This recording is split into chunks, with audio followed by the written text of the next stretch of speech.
Defense Subcommittee will come to order. The topic of today's hearing is oversight of the Department of the Air Force.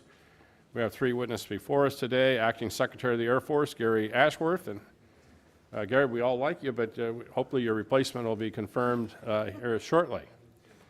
General David Allvin, Chief of Staff of the Air Force, and General Chance Saltzman, Chief of Staff, Space Operations. Secretary Ashworth, welcome to the subcommittee. General Allvin, General Saltzman, welcome back. Obviously, we all know the administration released the skinny budget. The chairman here said it took him a whole 15 seconds to read it, so it was pretty skinny. So for the fiscal year 2026 last Friday, this request includes more than $1 trillion overall for the national defense. However, it does so by assuming $113 billion in funds through reconciliation. The reconciliation process is not a sustainable approach to resourcing defense. It's not a substitute for regular appropriations. We are awaiting full details behind the Pentagon's request, but I'm glad the administration has prioritized a significant funding for defense, especially to modernize the nation's nuclear deterrent and to support American space superiority. While we'll be limited in discussing specifics of the FY26 budget, I would like to hear about your priorities for next year. I'd like to hear about your approach to leading the Air Force and Space Force in an increasingly dynamic and complex world. From my perspective, you've got your work cut out for you, absolutely. The Air Force has had its share of challenges, including the Sentinel-Nunn-McCurdy breach, a number of cost overruns, schedule delays that have resulted in less Air Force, not more. I was pleased, however, the Air Force will be moving forward with the F-47, the next generation air dominance platform, which was unfortunately delayed at the direction of the former Secretary. This craft, I think, will be critical in the future of air superiority. Given the priority of this program, I expect that it will be appropriately resourced in the President's budget submission. The program also needs to be rigorously managed to ensure that it remains on time and on budget. We can't have another repeat of the F-35 program. I've said it before, but quantity has a quality unto itself. The Air Force has been challenged in both procuring the air platforms it needs and adequately sustaining the air platforms it has. Turning to space, Space Force continues to have an acquisition challenge as well, such as the GPS OCX program, which is more than 7 years late. I'd like to get an update on Space Force's progress in fielding more resilient space systems. Our adversaries are rapidly expanding and enhancing their space capability to challenge the United States. I'd also like to understand more about the plans for the Golden Dome missile defense shield. This committee needs to have a clear understanding of the Golden Dome concept. Specifically, what is the Golden Dome? Is it technically feasible? How much will it cost? And who's in charge? Overall, I remain very concerned that the Department of Defense continues to struggle with delivering critical capability on time and on budget. To be blunt, I think the defense acquisition system is broken and an urgent action is needed to address these programs. So I'm pleased to see that the President signed an executive order earlier this month directing the Secretary of Defense to review the antiquated defense acquisition process, address burdensome regulations, make recommendations to incentivize the acquisition workforce, to utilize innovative acquisition authorities, and take measured and calculated risk. I would like to note that nearly 50 years ago, Admiral Hyman Rickover, father of the nuclear Navy, testified before this subcommittee about the core problems in managing complex development programs. It was right here in this very room. Rickover observed that the military rotation system, where the program managers are replaced every 2 or 3 years, was a major cause of problems. Rickover testified that due to the short of duration in the job, program managers, quote, have only the shallowest knowledge of the theory of the techniques they must deal with and little experience with the practical problems involved. And they are never kept long enough on the job to acquire such skill and knowledge. Before the results are in, the manager will have moved on, and a new manager, equally unqualified technically, will take his place. Rickover continued, "Naturally, the new manager will feel no responsibility for prior decisions and actions. His primary ambition will be to keep the program moving in the hope that it will not fail during his own tour. Thus, responsibility cannot be fixed, and there is no bound to the little continuity and technical direction for most of the defense developments underway today." I believe Rickover's assessment is as true today as it was then. So I hope senior leadership in the department takes Rickover's assessment to heart, because fixing acquisition will be critical for the department to deliver the weapon systems and capability the nation needs.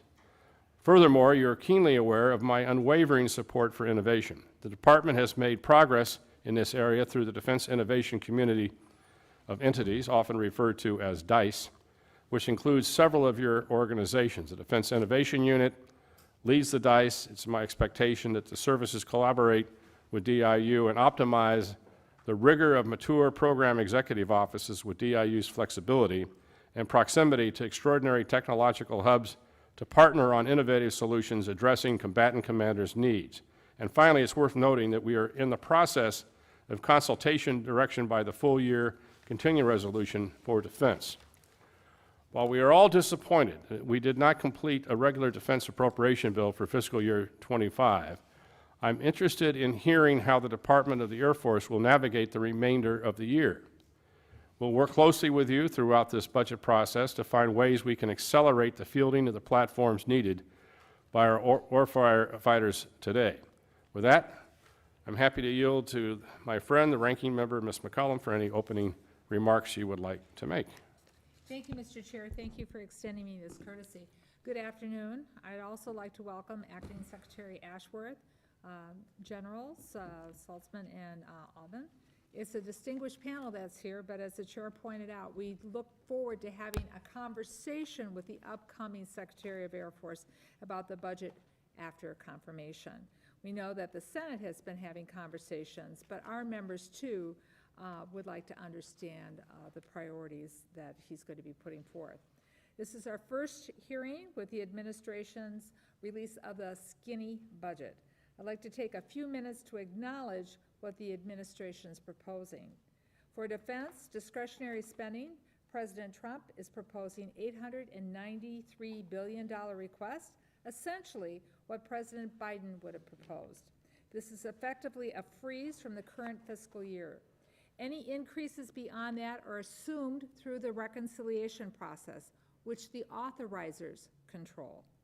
No one will be shocked to learn that I don't think that reconciliation is a responsible way to appropriate defense dollars.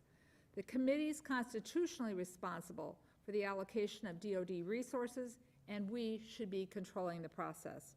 Appropriating defense dollars through reconciliation undermines the authority and the jurisdiction of the Appropriations Committee.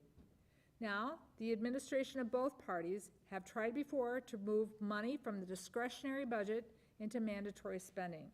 This is not a new trick, but this is something normally done without any defense spending involved. And that's because reconciliation bill may not become the law. If it does not, the committee cannot guarantee that the DoD priorities will be backfilled through the appropriations process. Next, we know the programs for clean energy and climate resilience have been cut by the administration. As leaders of the Air Force and Space Force, you cannot afford to take your eyes off the cost of climate change. Islands in the Pacific are not easily places to get shipping materials to or to build and maintain infrastructure in. It's difficult to protect them from the impacts of climate disruption. Just look at the typhoon that hit Guam 2 years ago. $180 billion in additional funding was required to support the construction, planning, and design of facilities on Guam that were destroyed. The continuing resolution last December carried an additional $3.4 billion in repair costs for other catastrophic weather events. That's over $5 billion in taxpayers' money that they had to spend on the impacts of climate change within the Department of Defense. That's not waste, that's not fraud, that's not abuse, or any other kind of political spin. It is necessary to prepare, to protect, and replace critical infrastructure that our war fighters depend upon. Climate disruption will not just go away by a wish and a prayer. It is something we have to plan for, deal with, and expect to happen into the future. Now, turning to major programs, Air Force and Space Force have big bills due right now. Sentinel program, as been mentioned, is ballooning $141 billion, and that's from an original estimate of $78 billion. The schedule is wildly off track from where it needs to be. Next Generation Air Dominance program is planned to exceed $23 billion, and the price per plane is a serious consideration. Next, Air Force One is behind schedule, and the Air Force has asked for more money to get that back on track. Progress has been made on the parked F-35s, and that's good news, although it was bad news for us to read recently in the paper. The world's top jet fighter is about to get more expensive because of the president's tariffs. But there's more to get those planes, more that needs to be done to get those planes delivered. And the capabilities that the service needs depends on those planes being delivered. And then, of course, there are new requirements, as the chair mentioned now.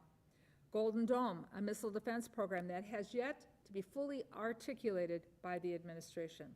These are problems that must be fixed through proper program management, planning, and resources, as the chairman pointed out.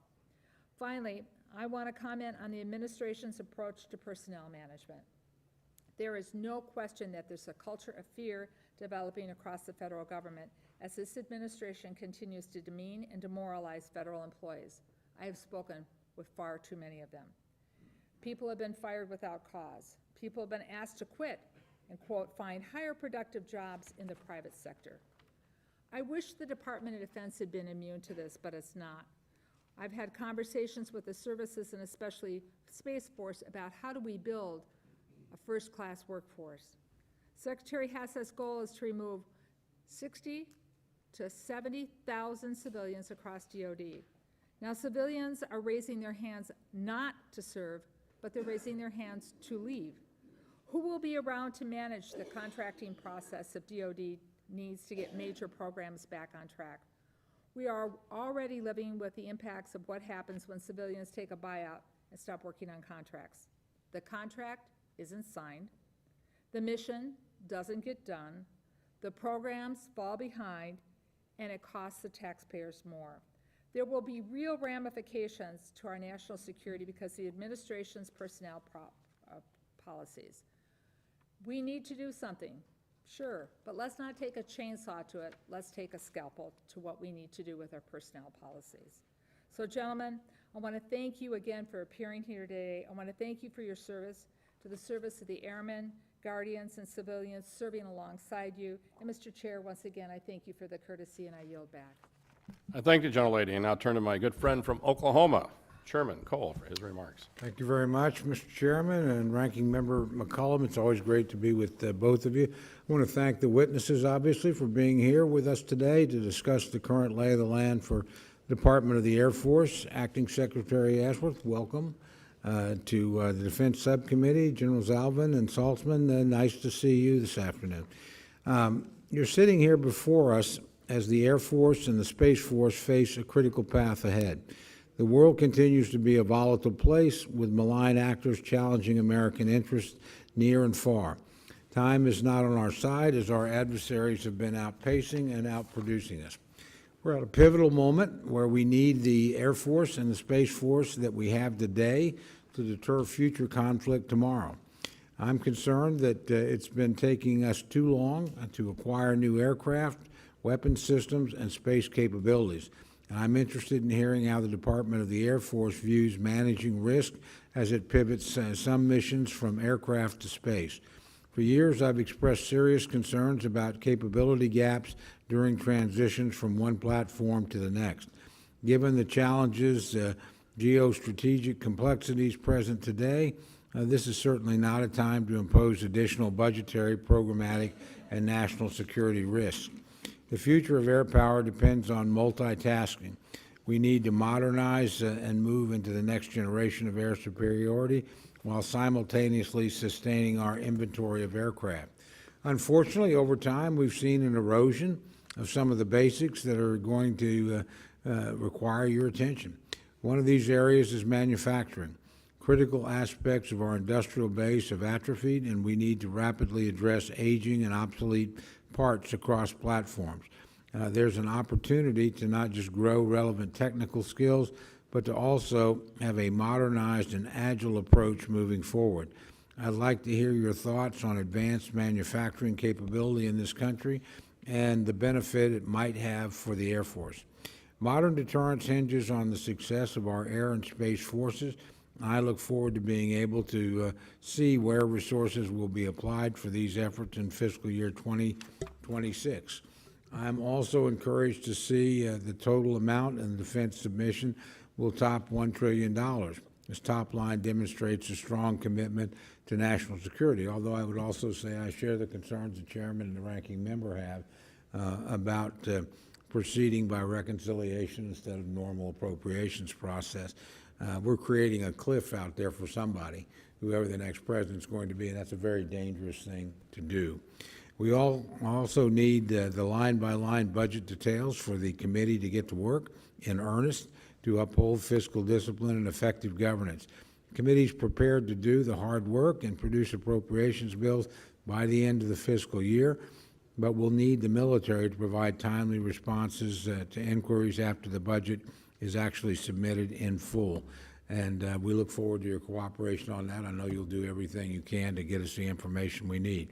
Again, I want to thank all of you for being here, and with that, Mr. Chairman, I yield back. Thank you, gentlemen. Gentlemen, your full testimony will be placed in the record. Please give us a brief summary of statements, and start with you, Secretary Ashworth. You're recognized. Chairman Calvert, Ranking Member McCollum, and distinguished subcommittee members, General Allvin, and General Saltzman and I would like to thank you for the opportunity to testify on behalf of the Department of You might want to Air put the Forces. mic a little bit closer to you. On behalf of the Department of the Air Force's FY26 budget request. The Department of the Air Force is at an inflection point. We are engaged in a fast-paced race for technological superiority against a well-resourced strategic opponent. However, we simultaneously face personnel and platform challenges affecting our immediate readiness.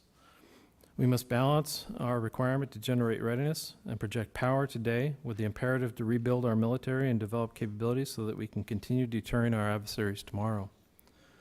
Our fiscal priorities are focused on addressing the balance between these realities and supporting the United States national security objectives as outlined in the interim National Defense Strategic Guidance. The scope and severity of the threats to our homeland and national interests are significant and increasing, and we now face one of the most dangerous security environments in our history. The Department of the Air Force has structured our long-term strategy around the belief that China is our pacing threat, and this reality directly influences the department's fiscal priorities. China's defense budget has nearly doubled during the past 11 years, growing 6% annually on average. U.S. defense spending has seen around a 3% growth over the same period, increasing below the rate of inflation over the last 5 years. And many of our allies and partners' defense spending rates are even lower. These limitations have allowed China to seize an advantage. We know that everyone on this committee recognizes the importance of timely and consistent funding for our military, and we truly thank you for your support. Defending the homeland is the Department of the Air Force's #1 priority. We will do so by continuing to modernize our nuclear forces, especially through the Sentinel, the B-21, and the long-range standoff programs, as well as nuclear command, control, and communication systems that support those. We are also eager to support the President's Golden Dome for America. While still in the conceptual stage, there is no question that the Department of the Air Force will have a significant role to play on that project. Our next priority is to deter China. We'll do this through investments in our people, our readiness, and our posture within the Indo-Pacific region. We believe that our people are and will continue to be one of our nation's key competitive advantages. We are working to train our airmen and guardians to confront the brutal challenges that warfare without sanctuary presents. We are emphasizing readiness standards by creating new inspections, assessments, and exercises geared towards preparing our personnel for that environment. And finally, we are strengthening our posture within the Indo-Pacific region, conducting high-level operational exercises that will test our ability to deploy and operate in those contested environments. Lastly, the Department of the Air Force is prepared to provide critical capabilities and forces to the joint warfighter in order to defeat our adversaries if our deterrence fails. We will concentrate our efforts in two areas. First, our ability to fight tonight, and second, our ability to fight in the future. Through our current and future investments, the Department aims to establish a balanced, high-low mix of combat capabilities optimized to project power both from within and outside of the adversary's threat environment. The Department of the Air Force is also looking to streamline our forces wherever possible. This includes finding creative ways to remove excess infrastructure and retire obsolete inventory.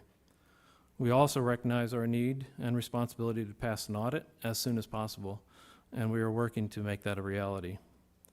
The Department of the Air Force is extremely proud. I'm extremely proud of all of our airmen, our guardians, defending our great nation and its interests every hour of every day. We commit to working with this committee to secure a timely enactment of the FY26 budget request, which will directly support our airmen and our guardians in their uncompromising mission. We thank you for your time today, and we look forward to your questions. Thank you. Now recognize General Allvin for your remarks. Good afternoon, Chairman Calvert, Ranking Member McCollum, and Chairman Cole, and all the distinguished members of this subcommittee. Today I'm proud to represent the 677,000 total force airmen serving our nation. I want to thank you for your support, not only for those airmen, but for their families as well. I'd like to open by expressing my immense pride in the exemplary performance of our airmen in securing a homeland and deployed worldwide. From the Indo-Pacific to the Middle East to our southern border, they are working around the clock to deliver air power anytime, anywhere, to protect the U.S. The strategic landscape has shifted dramatically. We now operate in a world where the PRC is not only rapidly modernizing its military, but doing so with a clear intent to coerce its neighbors and reshape the international order. In parallel, we're seeing unprecedented threats to our homeland and a PRC nuclear breakout that demands unmatched nuclear deterrent capabilities. These converging pressures make one thing clear. The U.S. must maintain air power dominance if we are to safeguard our security, deter aggression, and prevail in conflict. This is not a future challenge. This is today's reality. To achieve peace through strength, we must adapt and evolve. Reinforced by our most recent interim National Defense Strategic Guidance, our Air Force has three enduring priorities. First, we must defend the homeland. Air and missile threats are evolving both in speed and sophistication. The ability to detect, track, and defeat those threats in real time is foundational to our national defense, and it's non-negotiable. Simultaneously, the U.S. Air Force provides a reliable and effective, safe two-thirds of the nuclear deterrent that is the backbone of strategic stability. These priorities are paramount, cannot fail, and must be given equal weight. Finally, we must project power globally, either independently or as part of the joint force, to rapidly respond anywhere and deter aggression and win. This is what makes our Air Force unique, and it is needed now more than ever. To achieve these priorities, we're asking for sustained support for our modernization and the development of our new capabilities. The upcoming FY26 budget request is designed to build a force aligned with today's operational realities as well as tomorrow's opportunities and threats. This means preserving current readiness and optimizing our force design tailored for contested environments, one that blends next-generation aircraft, autonomous systems, and resilient command and control. Our modernization efforts to rebuild our military include the continued development of the F-47 and the integration of collaborative combat aircraft to expand the combat mass at lower cost. We're also upgrading the F-35 and F-15 to keep pace with evolving threats. These platforms are critical not just to maintain parity, but to retain the edge our warfighters need. And at the same time, we are recapitalizing aging fleets essential to maintain power projection.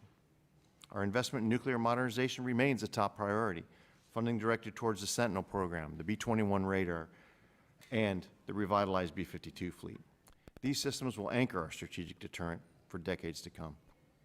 Equally important is the investment in our airmen. We are enhancing recruiting, expanding training opportunities, and strengthening family support structures. We suffered a recruiting setback due to the year-long continuing resolution and the subsequent reduction of nearly $500 million in our military personnel account. This will result in our inability to fund the recruitment of 3,000 Americans who want to join our Air Force. We've got to do a better job on this. We don't just need more Air Force, we need more capable one. We need more tooth, less tail, a force that can deliver rapid, decisive blows and reposition quickly for the next fight. That means divesting from aging systems and unused infrastructure while investing in platforms and people that enhance our warfighting capacity. More means more options for our nation, enhanced homeland defense, strengthened deterrence, and unmatched power projection. It means a force that is strategically postured to deny adversaries.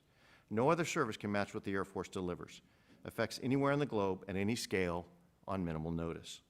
Our airmen are the best in the world, ready to win today and to build the enduring force for tomorrow.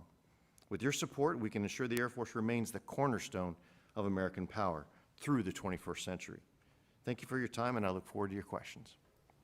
Thank you, General Allvin. Now recognize General Saltzman for your remarks. Chairman Calvert, Ranking Member McCollum, distinguished members of the committee, thank you for your continued support and the opportunity to testify on the Space Force's posture for FY26. Never before in our history has space been more critical to the future of our nation. Satellites underpin our economic prosperity, enabling everything from transportation and communication to agriculture and finance. Space has likewise become the backbone of our national security. Today's joint force is built around the assumption that space power will be there when needed. GPS allows our forces to mass and maneuver fires. Satellite communications ensure global C2 of our operations. Satellites offer constant vigilance on the battlefield, alerting America's forces of missile launches and adversary action. All of these effects and more are provided by your U.S. Space Force. With about 3% of the DoD budget and less than 1% of the personnel, the Space Force is a great value proposition for the department. For this tiny fraction of resources, you enable a service that has become indispensable for modern power projection. However, despite the dramatic rise in space threats and the increasing importance of space, over the last few budget cycles, the Space Force has experienced shrinking resources. This disconnect between value and investment creates risk for our nation. Further exacerbating the situation, the Space Force has been asked to accept new responsibilities and missions, forcing tough choices between delayed readiness, reduced capacity, or unaddressed vulnerabilities. To illustrate my point, in the past 3 years, the U.S. Space Force has been asked to take on new missions like Ground and Air Moving Target Indicator, adding new space control capabilities and taking on additional responsibilities associated with modeling and simulation, force design analytics, and a threefold increase in launch tempo at our national spaceports and new advanced training requirements. These requirements have driven the need for increases in in-strength, military construction projects, new education and training curriculum, and expanded information technology requirements. The most recent addition to our mission set is the space-based technology associated with the Golden Dome program, which will depend heavily on Space Force sensors, interceptors, data fusion, communication capabilities. These are not modernization efforts or shifts from legacy missions. They represent new and emerging requirements for missions that have never been accomplished by a military space organization. These new mission areas will require new and stable resources over time to deliver. In FY26, we will have developed the blueprints, laid the foundational groundwork to continue these efforts in earnest. If the resources are made available, the Space Force will be postured to use them effectively in pursuit of these critical priority missions. Space gives us an incredible strategic advantage, but any advantage can become a vulnerability when held at risk. In the future, defending the homeland will demand that we first defend the satellites that make that defense possible. To be successful in this effort, we must be able to control the space. Protecting our capabilities in space while denying an adversary the ability to use space against us. That, in essence, is why you have a Space Force. It is the job of a military service to achieve superiority in the domain, and that's what we do for space. But if we want a Space Force that can secure our nation's interests in, from, and to space, we must resource it accordingly. In pursuit of this mission imperative, my priorities have remained consistent. Build comprehensive domain awareness, deploy resilient mission architectures, and develop the capacity to hold an adversary space assets at risk. To enhance our situational awareness, we are investing in additional sensors, data fusion capabilities, and the networks to rapidly put this information into decision-makers' hands. To assure our missions are resilient to attack, we are investing in proliferated constellations, investing in launch infrastructure to ensure steady and cost-effective deployment of capabilities, and developing protective measures for our satellites and networks. And finally, to hold adversary space assets at risk, we are investing in counterspace systems designed to defeat any attempt to use space capabilities to target our forces or our homeland. Because of the work we have already done, additional resources given to the Space Force will enable accelerated delivery and expanded capacity in each of these areas. Thank you for the opportunity to discuss the Space Force's FY26 posture. Our Guardians stand at the forefront of the newest warfighting domain. With the support of this committee, I am confident the Space Force will hold the line and advance our national advantage in space. I look forward to your questions. Thank you. Thank you. Now begin questions. Each member will be given 5 minutes to ask questions and answers. Your timer will turn yellow, 1 minute remaining.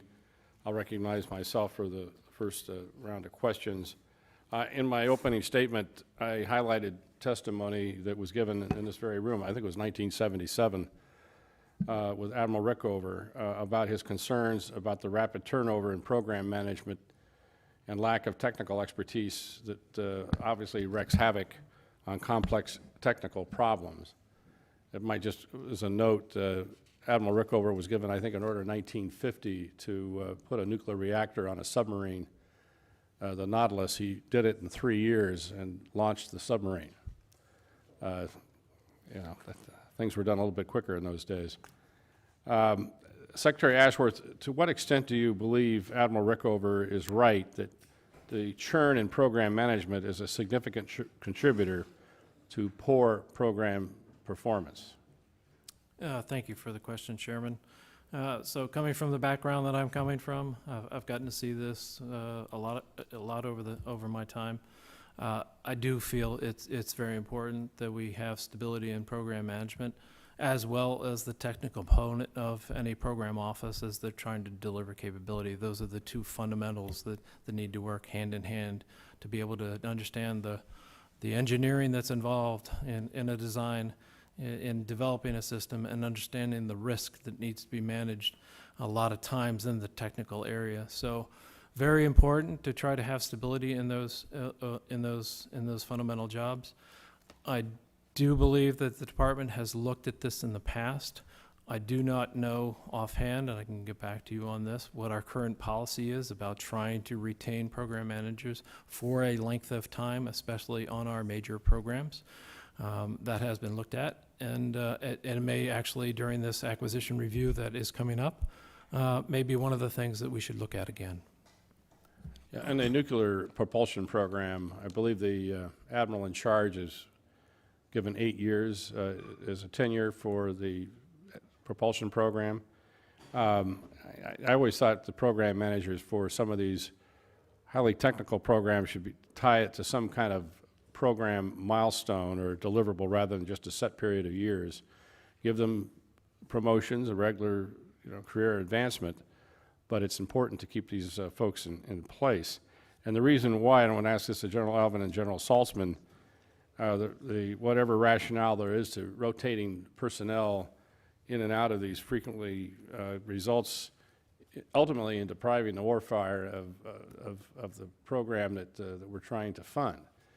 We certainly saw that in the F-35. I was there in the beginning, and didn't quite work out the way we expected it to work out. And now that we're starting down the road on the F-47 and obviously Golden Dome, two potentially very extremely technical and expensive programs, do you believe that we should change our attitude about program managers? Mr. Chairman, I certainly do agree that we need to look at these things. What I would offer is first, I mean, obviously, Admiral Rickover, when you're talking about nuclear reactors, there are very few things that require more of a single depth of technical expertise. I think as we do this, we need to understand how to merge the different parts. So you need to have the technical expertise and understand what all goes into the acquisition. There's also a role for an operational relevance to be fed into this. Maybe not nuclear reactors, because that science is that science. But when we look at the F-47 specifically, I believe we partially cracked the code on this, not only in ensuring that we have more stability in the program, but we had operators in there from the beginning. And when you do that, then you understand the operational impact of potential acquisition or technical decisions you might make. So I think there's a blending there. And associated with that, rather than just say the acquisition professionals will stay there 10, 15, 20 years, you touched on it, Mr. Chairman. We have to understand how to promote and advance them in a way, and do it in an agile way to where maybe it's not the same as our operational expertise. So I think there's a way of blending those, but I wouldn't yield only to just having the technical expertise be preeminent without the operational impact and the operator in the technical mix from the beginning. And so I think there's a blend that has to happen there, to your point about not rotating through and having a continuity not only of the technical expertise, but also of the operational relevance. Yeah, I'm not necessarily advocating to what Rick over, I think he was in charge of the nuclear propulsion program for over 30 years. But certainly what we're doing with some of these highly technical programs has not worked. And so we need to determine what we may do in the future. Ms. McCollum. Thank you, Mr. Chair. So I want to lay out where we find ourselves with, as we wait for the full 2026 budget request. We didn't get out our fiscal year 2025 work done on time, and that was no fault of the chairman of our full Appropriations Committee. He was there till the bitter end. We should have negotiated those bills in December or this spring, but the Speaker of the House decided he had a different plan. So that left us with a full year continuing resolution. 52 days after the President signed the CR into law, DOD and Congress still have not agreed on a spend plan. We have 4 months to go before the end of this fiscal year, and as the chairman pointed out, all we have in front of us is a skinny budget for next year. So how do we plan for the future? We don't have the spend plan for the previous year, and we know the numbers in the skinny budget are based on what? Because of cuts and things that DOJ has done as well, too. We also hear rumors that the full budget request might not come until June. So how are we supposed to write markup bills under that timeline? Clearly, this budget process is a total mess right now.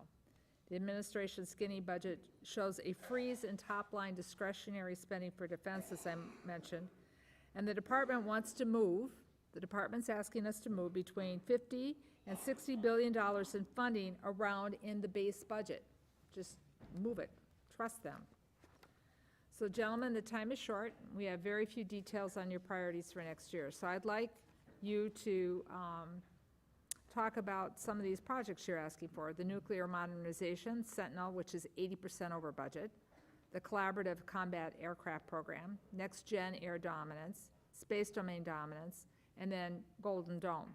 Now, General Saltzman, you just mentioned some things that you think Space Force is going to be working on that's new to me with some of the requirements that you might have.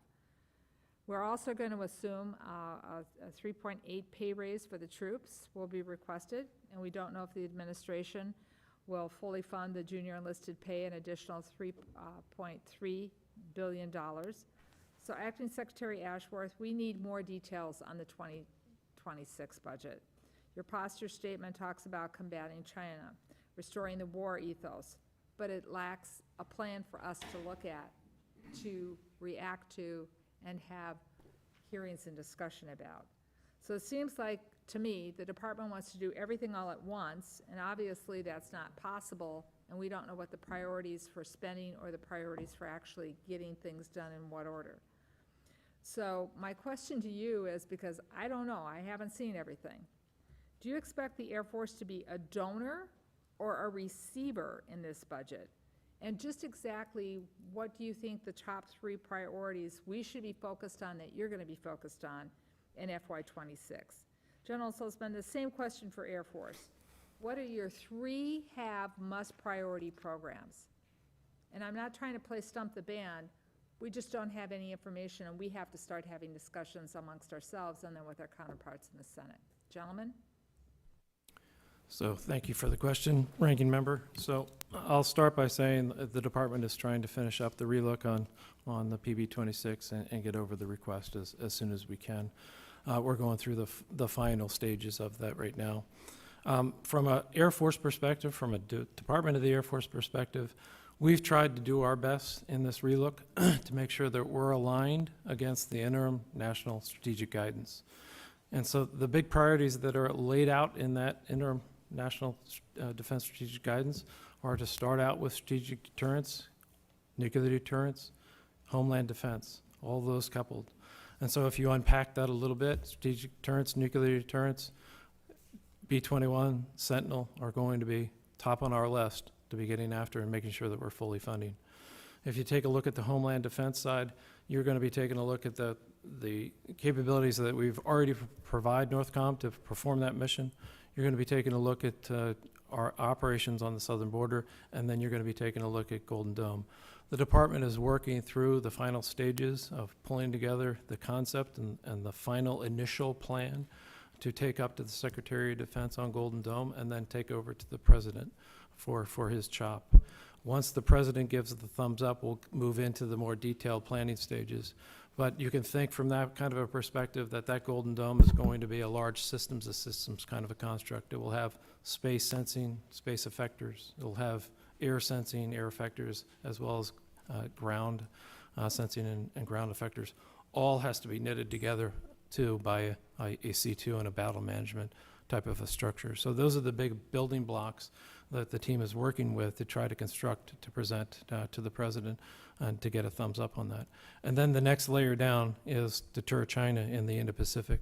And with that comes our entire force design mix in order to be able to counter that threat in that theater. And you'll hear things like NGAD, the next generation air dominance family of systems, which is comprised of the F-47, collaborative combat aircraft, and a government-owned reference architecture as we move forward. Thank you. Those are the big ticket I items. did read your testimony. So, but before the other generals respond, you know, I don't know how I budget on a concept. Yeah, I don't do that in my personal life. I'm certainly not going to do it with the taxpayers' money. And I know you're trying to provide information, but you can see the quandary we are all in up here. And so you expect, from your list, you expect in the Department of Defense, then I would say, to be a receiver in this budget, especially with Golden Dome and it not a donor to the other services. Yes, I can't say for sure at the end of the day who will be giving, who will be receiving, but we've laid out the priorities, and I think the Air Force is in a good position to receive the budget that we need. Secretary covered it very well. So donor receiver, those will be final decisions. I think we've made a very broad case when we were directed to look at how we would prioritize some percentage of our budget to reprioritize to the President's priorities. We found that some of those priorities were very similar to things that we were already doing. So when we did those, our United States Air Force said three things, and the first two are tied for first: Homeland Defense and Homeland Defense, threats in and through the air, and 2/3 of the nuclear triad. So the Secretary said it. The things I would assume that we would get, these would be our priorities. This is going to be Sentinel once it's restructured, making sure that comes through, and all of the associated B-21, the B-52, those, the LRSO, those keep the nuclear returns. Second is Golden Dome. Whatever Golden Dome turns out to be, there are a few things we're pretty much sure we know. Part of that has to be defense of the homeland from air and cruise missiles. And so that will be something that not only works for us in the homeland, but the United States Air Force is going to need to scale that overseas. So those technologies, those capabilities are not just going to be boutique for one part of the national security apparatus. So I believe those are going to apply both in the home and expeditionary. So I would see the capabilities as well as the command and control, the architecture that puts it all together, that enables us to sense, make sense, and act. Those sort of things I think will be at the top of the priority list to enable those systems to work. And then in the power projection, Secretary Ashworth talked about it as well. This is F-47. This is collaborative combat aircraft. This is doing the counter-China strategy to be able to show that we can penetrate, clear the skies, and enable us to continue to project power into China. So those would be the priorities we're looking for. I believe that there's a good place for the Air Force to be a receiver rather than a donor, but I also am not going to get in front of the administration. Thank you for the question. This is important. I agree with you. Accelerating proliferated constellations. This is what creates resiliency in our missile warning architecture and our data transport layer. It's critical to the joint fight. Right now, they can be easily held at risk by adversary action. The more we proliferate, the more that's a targeting problem. More money means I can deliver that proliferated constellation faster. Second is counterspace capabilities. While we have invested in the technology associated with them, we haven't built them to the capacity where they can actually hold enough targets at risk. So not only do we have to invest in the system, but we have to increase the capacity to actually meet the O-plan requirements. So counterspace capabilities, and I'm happy to follow up in a classified setting to give you more details on that. And then lastly is the test and training infrastructure. This is the simulators, the ranges, the digital environment that allows us to test our equipment, make sure the new systems we're bringing on are effective, that our tactics can be validated in a simulated environment, and we give our operators the training they need to be successful. Thank you, Mr. Chairman. Thank the gentlelady. Mr. Cole, Chairman Cole. Thank you very much, Mr. Chairman. Gentlemen, thank you. And once again, I find myself in broad agreement with my friend, the ranking member, in terms of the process. We did not get, honestly, a bill done in the late post-election period and then again in March, and I regret that. There's plenty of blame to go around on both sides. I also wish we were getting full budget faster. I certainly don't hold any of you gentlemen responsible for that, and I've had good talks, honestly, with the administration on, if you expect us to avoid this next year, speed would be helpful in just getting this committee the information it needs. We've had some good cooperation on that. Skinny budget's helpful. But obviously, particularly this committee of all of them, subcommittee, needs the information. The amount of responsibility on both sides of the aisle here for by far the biggest part of the budget is pretty awesome, and each and every one of these members needs the information to make constructive input and then tough decisions. I have couple of specific questions. Retirement of the E-3 AWACS aircraft, I have Tinker Air Force Base in my district, so we've been following that very closely. I was very pleased to see the E-7 contract signed off in August. Since we don't have a full budget request yet, we don't know, exactly whether or not the 2026 expenditure on that will be adequate. I will tell you, I've been concerned, and again, I put the blame on Congress, not on the military, but we've done a lot of robbing Peter to pay Paul and come up short in mission capabilities, and this is one where, I don't have to tell any of you gentlemen how old those airframes are and how much this is needed. But we also have space assets that are projected to offer great capabilities to our warfighters. Some have been delivered, some, obviously in the process. We understand there's a lot of change there. So I want to ask, if I may, General Allvin, General Saltzman, I'm interested in hearing your thoughts more about how the Department of the Air Force is thinking about pivoting some missions from aircraft to space, and do you agree that we will still need to maintain air capability up to and perhaps even after space is fully online? Well, thank you, Mr. Chairman, for that. And boy, you got that right about the E3. We are using that, and it is continuously in demand. The ability to actually command and control and manage the battle in real time has never gone away. And so even though we may not be in a major conflict, the ability of the E3, degrading as it is still under high demand. And so when we have a fleet of 16 aircraft left with a mission capable rate of about 37%, that is a dying platform that has diminishing manufacturing of supplies that just aren't going to come. So this is not something that we can maybe put the paddles to and resuscitate. To that point, the ability to sense, make sense, and act. There are great opportunities as we look into space for more opportunities of ubiquitous coverage and those sort of things the airborne layer is becoming more challenged to do because the adversary is pushing us further and further out. However, we have to do more than just sense. We have to sense, make sense, and act. And right now, the E-7 is the platform that delivers what the E-3 can with greater capability. So as the Department of Defense looks through this architecture, whether it be Golden Dome or the architecture in the contested environment, it's going to be very important that the migration from air to space covers all of those, the sensing and the making sense and the directing.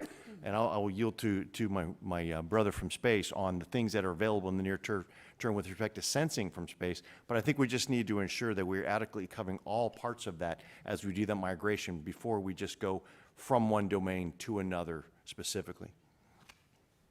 I think General Allvin said it great. I'd just add to it that space offers a lot of advantages, particularly in a contested environment, but it isn't necessarily optimized for the full spectrum of operations that your military is going to be asked to do. And so I think you'll get unanimous consent by all the chiefs when they say a mix of capabilities to make sure that we can cover a full spectrum of operations and truly offer the Secretary of Defense and the President a full range of operations is the ideal situation. And so no one system is going to be perfectly optimized to take care of the full spectrum of ops. And so that's where I think you need a mix of systems. So just to be very clear, as I understand it, you really think we need both and overlap of those capabilities at least for a time. Is that correct? I certainly believe we need the capabilities from whatever domain or platform or system it comes. We need to ensure we have the resilient to do the sensing, making sense of that, and acting. Okay, thank you. Secretary Ashworth, just a quick concern. I know this committee is very focused on, frankly, the atrophy of our industrial base, the challenges that presents to the military.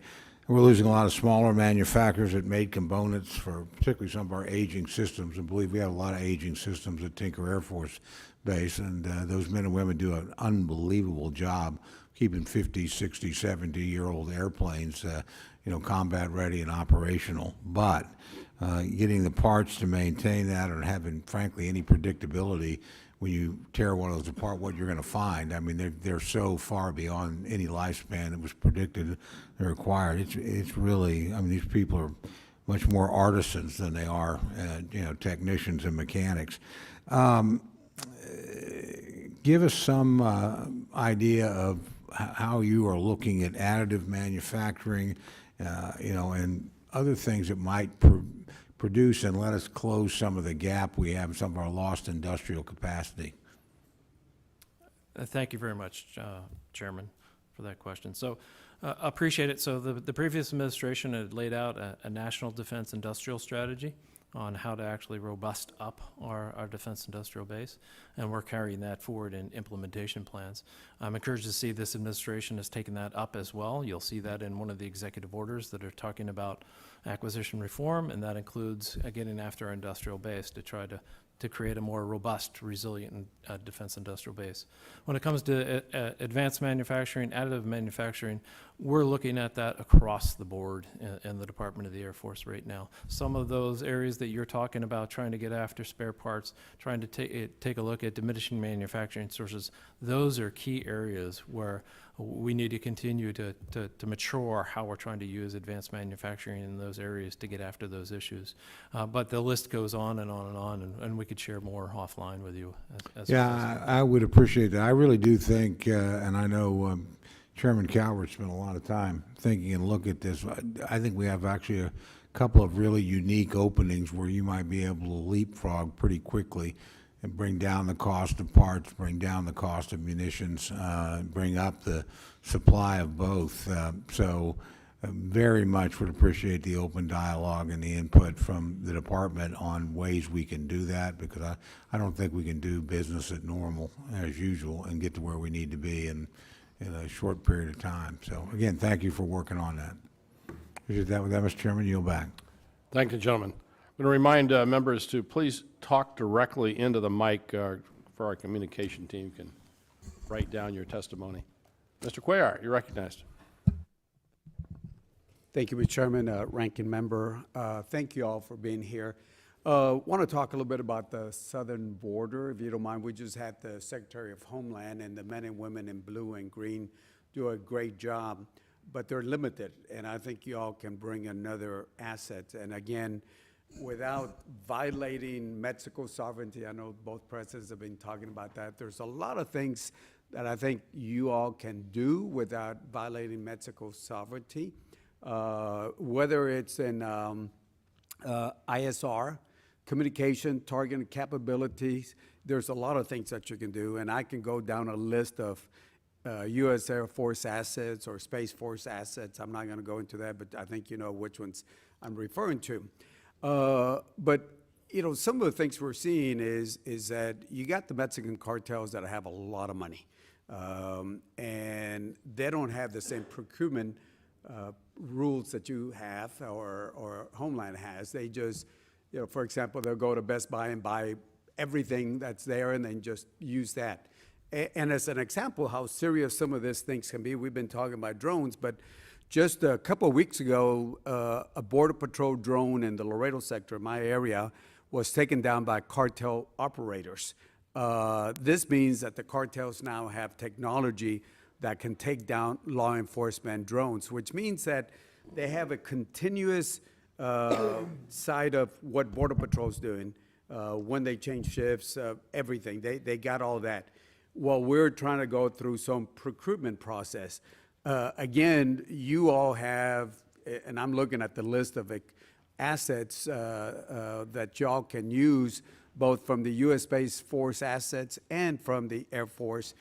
Can you talk a little bit about that and what you can do? Because we're trying to help Border Patrol, and now that the president wants the military, and I think there's a limited role for the military, but there's an important role for you all to play, and I'll welcome you. Tell us how you can help secure the southern border. Well, thank you, Congressman Queer. I'll speak very briefly from the Air Force side. You know, as the organized, train, and equip organization, we really yield to what the combatant commander, who has given the overall mission, looks to do. And so we answer really operationally through our AF North commander to General Guillot, NORTHCOM commander. So they put together the plan, and they put together the objectives and all of the criteria, and then from them they solicit and they request forces. And so we respond to those demands, and so I really wouldn't want to get in front of the operational commander, who's General Guillot. However, as you mentioned, you have a pretty long list of the forces available. And we've made those available, and there's a force management process to which they're requested, and then we provide them. And to date, you know, this is Homeland Defense is number one, as I said. So we're certainly willing to provide what General Guillot needs. And so far, we've been able to support his requests, as well as the requests of the U.S. Transcom commander, if that actually becomes in the mobility portion of that. But to date, we've been able to support U.S. NORTHCOM as well as the Transcom requirements with very minimal and mitigatable risk to the rest of the global mission for our Air Force. I'll just add to that, you know, Space Force is still growing, still in establishment. We don't quite have service components in all the combatant commands. U.S. NORTHCOM being responsible for the border, we do not have yet a service component in there. But with the critical capabilities that we can provide, I wanted to make sure that that was integrated into the planning. And so we realigned another one of our components to make sure that they were supporting U.S. Northern Command. So we have a 3-star command now that handles all the space activities, handles requests for intelligence information, and that staff has been provided directly to General Guillot. So he has direct access to all the capabilities that we have to offer. And we've sat down already with General Guillot. I think he's going to be fantastic. As you know, we got NORTHCOM, you got SOUTHCOM, and how it's divided. But again, from your experience, anything you can provide the General, we really appreciate, because everybody talks about the southern border, but we really have the assets. I mean, this thing about these drones, where now the cartels are knocking down our Border Patrol, and we still haven't reacted to it because we got to go. I mean, those are some of I can go into a lot more specific issues, but I just wanted to highlight that one out. Thank you, Mr. Chairman. Thank you, gentlemen. Mr. Rogers, Sherman Rogers. Thank you, Mr. Chairman. Let me follow up briefly with Chairman Cole's line of questions. Mr. Secretary, as China ramps up its aggression in the Indo-Pacific, many here are concerned about our ability to rapidly surge forces and material into that theater half a world away. Strategic airlift, the backbone of that capability, frankly, is showing some signs of strain. Today, our airlift fleet is half the size it was in the 1990s. Our C-5s and 17s aging, flying relentless tempos, and there's no production line to fall back on. What's the Air Force plan to preserve and modernize our strategic airlift fleet when the backbone of that capability is aging, shrinking, and out of production? Sir. Thank you for the question, Congressman. So as we took a look at this, global mobility remains a core mission of the Air Force, and it will always be a core mission of the Air Force as we move forward. And it's an amazing capability that we provide through our DoD fleets, augmented by civilian fleets as well through the craft. And so what we're doing right now is we're following the normal process and trying to understand the future threat, trying to understand the demand, and then put it through a capabilities-based assessment that'll examine all of that and try to determine what exactly the capability gaps that we need, that we're going to need to close in the future. From that point, then we're going to follow on into an analysis of alternatives, which is then going to narrow it down for the acquisition world as to what we should really be pursuing as our next generation airlift. General Allvin, does this year's budget meaningfully move the needle on maintaining global mobility and lift capacity? Or are we simply managing the decline of a critical capability? Well, thank you, Congressman. I have to tell you, first of all, it hurt my heart a little bit when you talked about the C-17. I was one of the early test pilots on the C-17, so I wrote down that it's aging, shrinking, and less productive, and I thought, I wonder if that reflects on myself as well. But I love that aircraft, and it has been used quite a bit because it is an amazing platform, as are the airmen who operate it. So I've been in contact with Johnny LaMontagne, the Air Mobility Command Commander, talking specifically about this, because while it is getting older, it still has a lot of life left in it. But which means now is the time for us to work on it. So this idea of next generation airlift, we have the opportunity to augment with commercial lift. But as the Secretary mentioned, it's the Civil Reserve Air Fleet. That can handle certain kinds of cargo, but there are certain kinds of cargo that only the C-17 can carry into certain kinds of environments into which it's the only one that can carry it. So looking at those environments into the future, I think your question about is it moving the needle, I think we're moving the intellectual needle right now, because in order to understand, to make the right investment, we need to understand what the options are for the future. And so I would say we are looking at it now, and it's not too early. And if I might, this is also one of the areas where there are also other foreign customers who very much like the C-17. So there may be lots of opportunities here for a platform to move forward that provides a capability not only for us, but for our allies and partners. And so, once again, to answer your question, I think we are moving forward in the development of the conceptual, but we aren't breaking or bending metal right now and building new platforms. Thank you, gentlemen. Thank you. Mr. Case. Thank you, Chair. Secretary Ashworth, when we passed the FY 2025 continuing resolution for the rest of this year, Congress also provided funding tables to the Department of mic on. Defense. I'm sorry. Ed, is your mic Yeah. on? Congress also provided funding tables to the Department of Defense, setting forth our expectations and instructions on how to spend that money. Are you following those funding tables? Is there any exception to your following the funding tables? I am aware that we provided the spend plans as requested and tried to make the best adjustments we could to make up for the difference between what we were expecting in a budget and a full appropriations compared to what we got through a full year for a full year continuing resolution, which was about $4.6 billion less. And so those are the issues that, as we were moving through this process. By the way, we appreciate the additional flexibility that this committee and Congress put into that continuing resolution that made it a little bit more flexible than a regular continuing resolution, but we still had significant issues on trying to reconcile that $4.6 billion. And so when we provided our spend plan, we tried to make the adjustments within appropriation that we could to try to get after those issues. Okay, I think I'm going to take that as a good faith effort to follow the funding tables. I just wanted to know of any unknown, undisclosed deviations from the funding tables. None of those? Not to my knowledge. Okay, cool.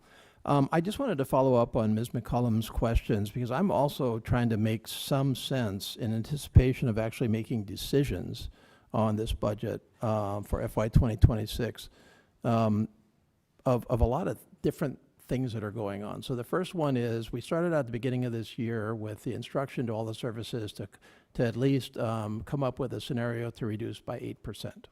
Okay, and presumably all the services went through that scenario.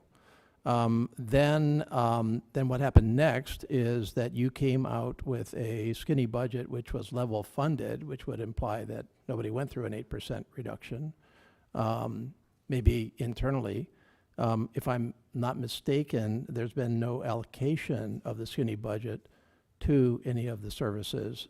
So presumably, the decision as to actually where you are going to allocate that skinny budget is still outstanding, and that probably plays back into your evaluation of the 8%, I would assume.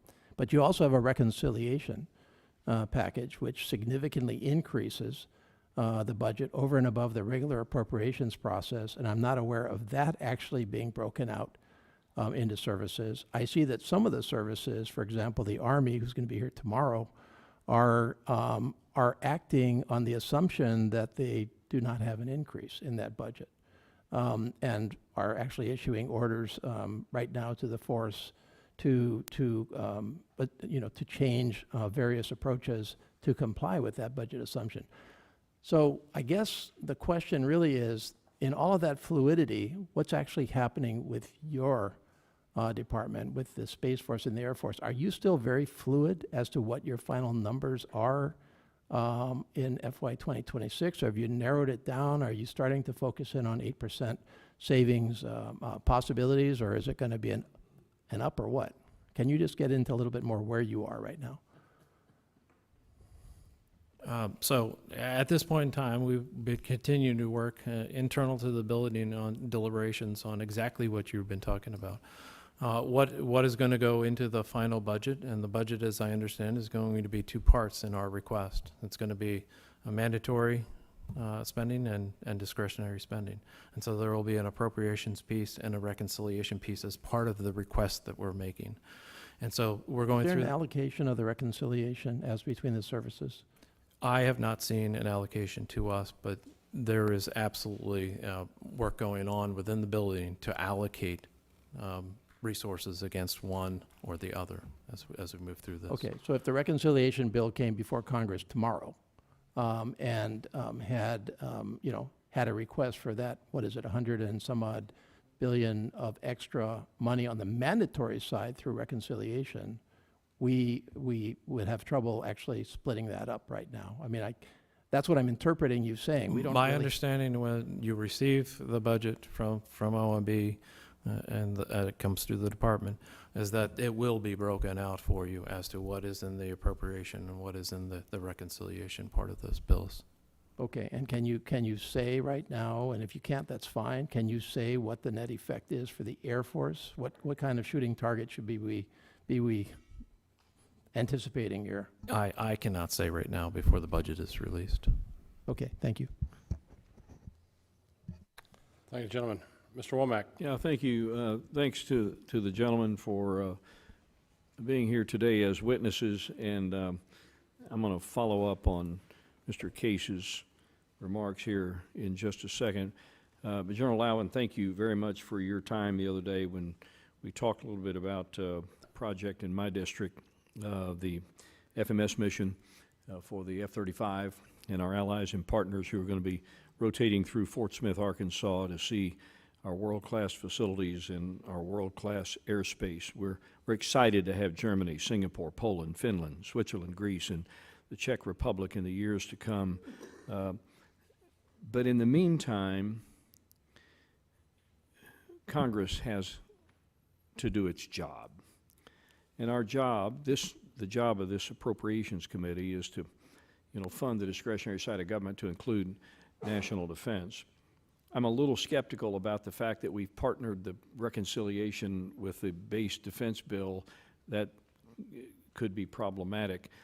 But I'm curious, from your standpoint, what capabilities are threatened by the inability of Congress to actually execute an FY26 appropriation bill on time?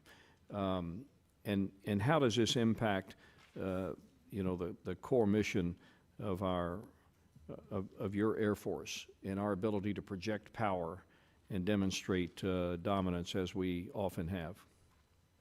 Well, Congressman, thanks for the question, and also I really appreciate the dialogue. As you know, we have our first two graduates coming up this week from Ebbing, and if I could share with the committee that I Please do. talked to the Singapore Air Chief last week.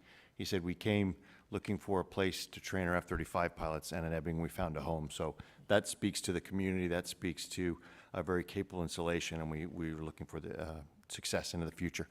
It is hard, Congressman, to nail down a specific program that may be impacted. It's the accumulation of all of it. It's the inability for predictability of the funding that enables us to have weapon system sustainment, that year over year we can have the workforce predictability that will enable us to understand we can ingest a certain number of aircraft into depot maintenance that will allow the long-term readiness. So it is the accumulation of the lack of flexibility in funding as part of it to be able to respond to the fact that we don't have a predictability. So if we don't have predictability through an appropriation, we would certainly be helped by having more flexibility as we adjust to whatever the new methodology is by which we get resources. So it's, I think in general, the lack of a predictability makes it harder for others maybe to rely on us, for industry to rely on us as that reliable partner to generate the innovation that Chairman Calvert has talked about and ingest that into our force. So I think it's overall the lack of being a good, reliable partner. Now, we're not faultless in that either, but I think having the predictable appropriations to where outside industry, startups, innovative companies that want to come and be able to add to a new innovative Air Force that can adapt to disruptive technology and exploit that in the air domain, that I think is something that we're missing. It's an opportunity cost, I think, Congressman. Speaking of opportunity cost, if I can piggyback on top of the budgeting issue, recent article says that you're carrying about 20 to 30% excess infrastructure. Now, that, along with the maintenance of that infrastructure, help this committee understand what opportunity costs are not being met because of that excess infrastructure. Thank you, Congressman. And I've mentioned it, and I just use this opportunity for clarifying. I am not, I appreciate that in the last NDAA, there's an interest in ensuring that we have the facilities and the places where airmen live and work be quality and safe. It is the fact that our Air Force has reduced by some 40–50% in the number of airmen and the number of platforms that we've lost over the last 30 years, but we've only lost 15% in number of installations. So we are carrying 23% excess, we call vertical infrastructure, buildings and structures where we don't need to have that workspace, and about 60% in some areas excess pavement and ramps. So all of that goes against a bill with which we need to keep it up and running that we're not using. And if we're going to have to spend twice as much on that, that's not helping airmen, that's too much tail and not enough tooth. So the opportunity cost is the ability to provide more actual combat capability. Now, I understand that it can be perceived as a BRAC is a terrible thing, and we'll all go to our, it does not have to be a BRAC. I would love to work with Congress to see if there are ways we can incentivize, rather than going piecemeal and having the wing commanders work with the local communities. Can we collectively incentivize opportunities for installations or things on federal property where maybe Congress can help others maybe use that infrastructure and get it off our books? Because then we can actually reapply those resources to actual combat capability. Thank you. I yield back. A point that Mr. Womack made, it was brought up, nobody likes continuing resolutions around here. But I was talking to the Secretary of the Army this morning, and obviously we've got to get these budget submissions in and as rapidly as possible. I think the chairman wants us to get some of these bills done by the end of June. It's the middle of May right now, folks, and so I would hope that we can get some information here as soon as possible. Ms. Lee. Thank you, Mr. Chairman. Thank you, Ranking Member, and thank you all for being here. General Allvin, it was nice chatting with you last week. We took some time to talk about the quality of life issues about the airmen that they're confronting at Creech Air Force Base, which is only going to be compounded by the addition of the 500-plus service members, hopefully, as part of the collaborative combat aircraft coming to Creech. And I just wanted to confirm that I can receive your commitment to follow up with my team within the next 4 months on the status of putting together any necessary documentation.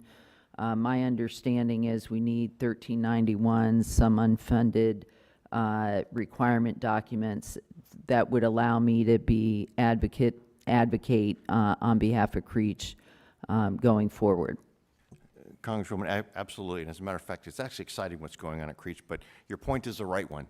We need to make sure that while they're doing exciting work, these are airmen who are coming in a brand-new experimental operations unit that are going to teach the rest of the Air Force how to operate, how to maintain, how to sustain our collaborative combat aircraft.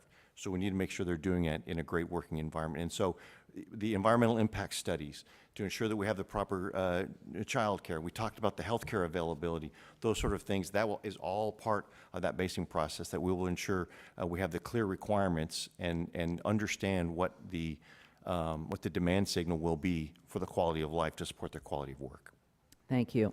Yeah, just, for the remainder of the committee, as we transition to unmanned aircraft being at the center of our defense, Creech is critical. Nevada is critical, but Creech in particular, and that base is really lacking in terms of support for airmen, and it really does take a toll on them having to travel for health care, child care, housing, et cetera. So thank you for that commitment. I just want to, I have one more question. This is for Mr. Ashworth, the Secretary.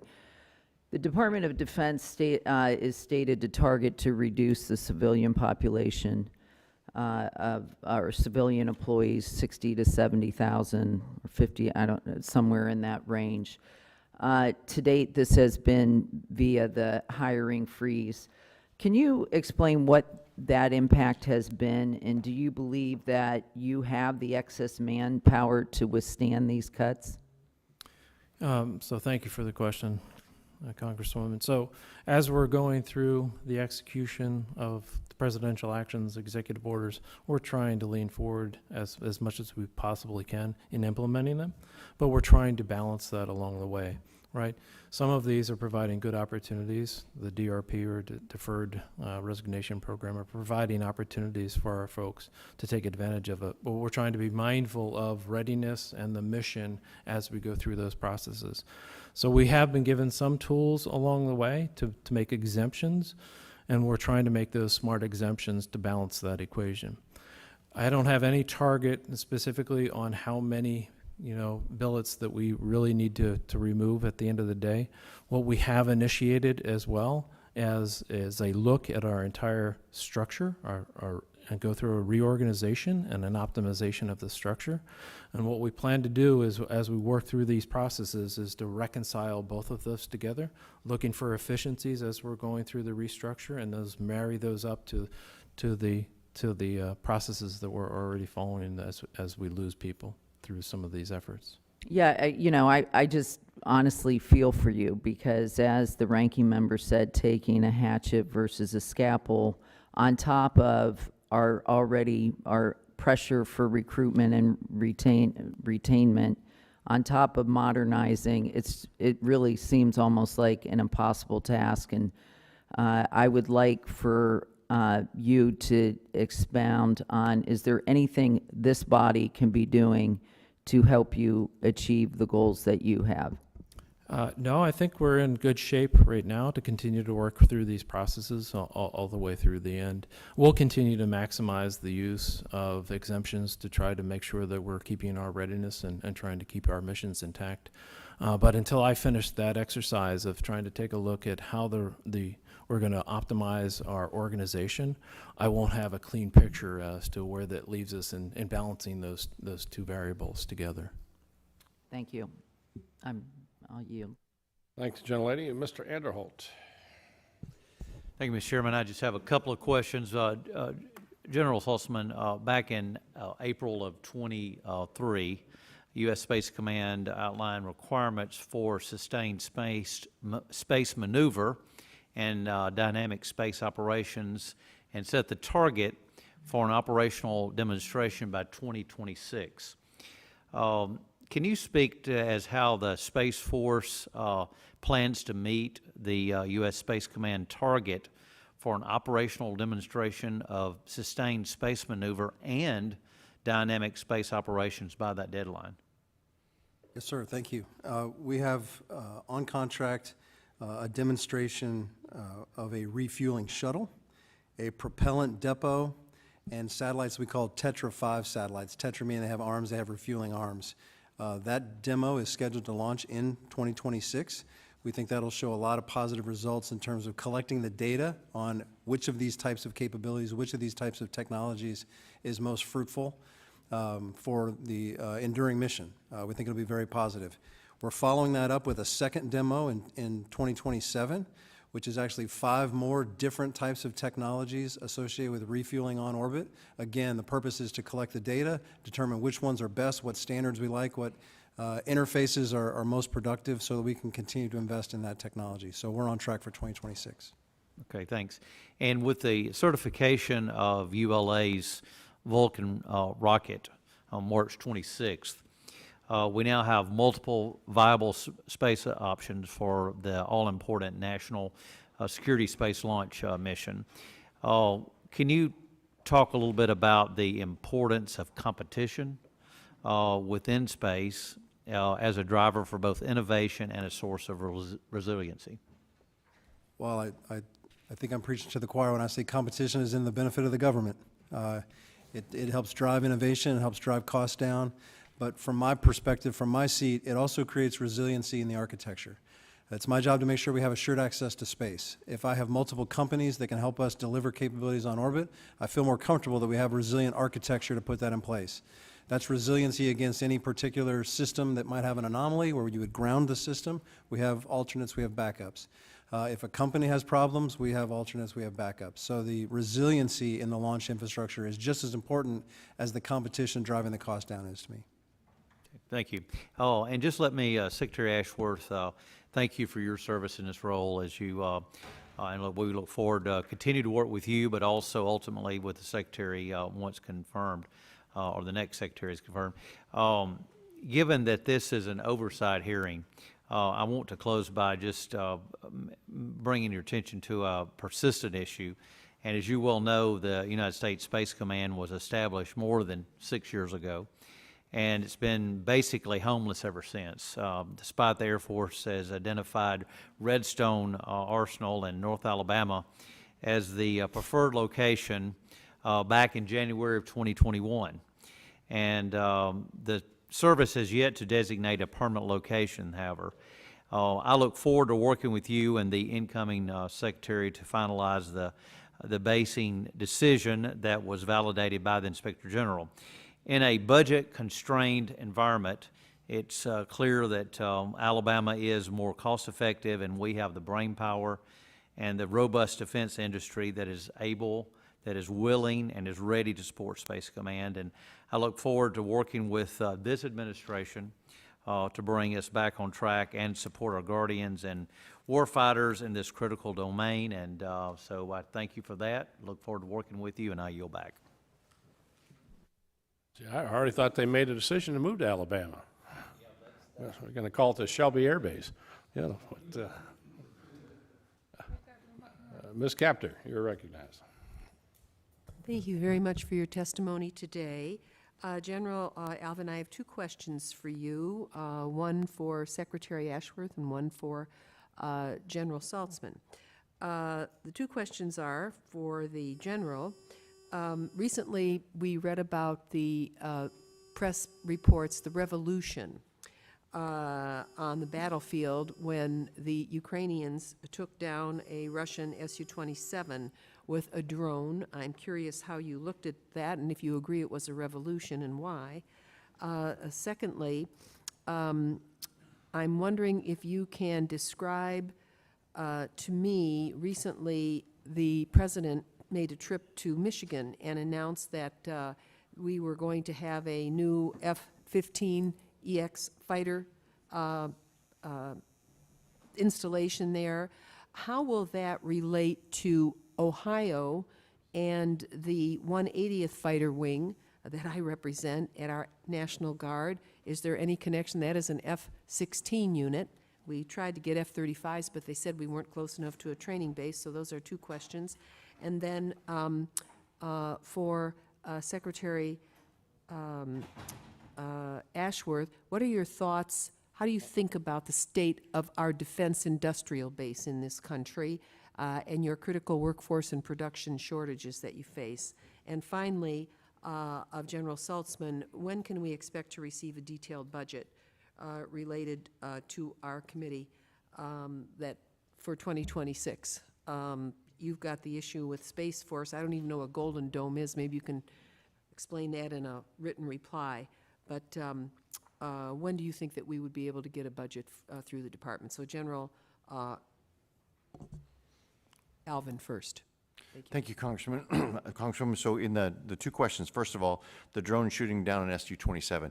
I don't know that I would call it as much of a revolution as it's a wake-up call. We need to understand that there are different platforms on the battle space, and the manner in which we use the aircraft that we have, the manner in which we have our operational concepts for aerial warfare need to adapt to this new reality. So I think I wouldn't take it as that one thing changes everything, but it certainly reflects the disruptive technology that can find its way onto the battle space, and it requires our rapt attention to make sure that we're responding to it in all environments. To the second, on the F-15EX, that was a presidential decision, and that decision was in order to replace the fighter mission that was going away with the A-10. I do not see any impact on that with anything going on in Ohio on the 180th. Thank you very much. Secretary Ashworth? Okay, I think your question was around the defense industrial base. How do you think about it? Yeah, so it's constricted over time. Everybody knows that story for over the last decades. And so we need to continue to do what we can to continue to grow the defense industrial base, to try to make it more robust and resilient, because that effectively just is in our best interest, because we'll grow competition and we'll benefit from that in the government side. In addition to that, though, we've gotten brittle in certain parts of our defense industrial base, and we need to be very mindful of understanding what those supply chains look like, and so that we can target those areas that are truly national defense related, so that we can make sure that we have additional suppliers in those areas as we move forward. And those would be domestic suppliers? Preferably domestic suppliers, yes. Yes, our region has suffered greatly from this, the industrial heartland of America, so I would urge you to look at the defense industrial provisions that are in the law right now and try to make them more robust as you move forward with your budget. Thank you very much. And just one answer from General Saltzman. I wish I had the answer to when the budget was going to be available. I do not. I don't feel comfortable even saying, guessing at what the timeline might be. If it was based on the number of meetings that we're having to try to get the budget in order, I would think it would be imminent. We're having a lot of discussions on the budget itself, but there are several wickets outside the Department of Defense that would have to go through before it comes over. But with regards to Golden Dome, I would just add, think about it not as a single system, but a system of systems. And so you'll see several different contributing capabilities that under the umbrella of Golden Dome. So I think that's probably a better way to think about it as it comes over. Thank you the very gentleman. much. Mr. Carter. Well, thank you, Mr. Chairman. General Allvin, pardon my voice, it's going away. The Air Force continues developing agile combat employment concepts for the ENDOCOM, ENDOPANCOM theater. I'd like to ask you about a specific investment and capability being prioritized to improve camouflage, concealment, and deception. And in particular, can you walk us through the strategies you are using to enhance multiple spectral signature management? This is a critical issue, especially when it comes to survivability from our expeditionary forces that will be in the Pacific. I've also heard about deployable hangars that can support multi-special signal management. Are those capabilities ready to be fielded? And do you think these resources are things you need to get deployed quickly? Congressman, I can answer the last question first. Yes. Yes. These are things we definitely, as you mentioned, when people think historically of CC&D, camouflage, concealment, and deception, we think of, things shaped like hangars or things shaped like airplanes to fool the adversary. The point that you bring up is the important one. It's no longer just the physical deception and the physical camouflage and concealment. Across the electromagnetic spectrum, that's how more and more the adversaries are being able to identify our capabilities. So being able to manage our signals, confuse them with where they think it's something and it's actually something else, that is more critical. It is also very much more agile, too. So getting those fielded capabilities are absolutely critical. They are not the only solution. We still do have to have the ability to hide from sight. We do also have, under agile combat employment, we have to have the ability to have some point defense. So when the missiles come in, we got to be able to kill them with something. So all of those come together, but your point is the right one. This electromagnetic spectrum management has become more and more key to our ability to survive and operate in an agile way. We really look forward to, as they continue to mature, we also need to exercise them and test them, and that's what we're also doing, big exercise this summer. But I couldn't agree more that those are the types of capabilities that will enhance our survival and make this agile combat employment a real thing. So basically, you're ready to do it as you get it put together. Absolutely, but to say it's got to be part of a family of systems to protect, but it's a key part of that family. Yeah, I was very impressed by what they can do. Also, I want to ask you about the fact that we're very aware of the fact that the reserve component is asked to do much more for our nation's defense. And with that said, we recently, with public comments by you and other Air Force leaders, stated we need to have a larger Air Force to defend our nation and execute the National Defense Strategy. How can the Air Force Reserve retain experienced pilots, maintainers, and combat support personnel to defend America, as well as meet the NSD requirements, unless the Congress and Pentagon leaders provide the necessary amount of equipment and aircraft?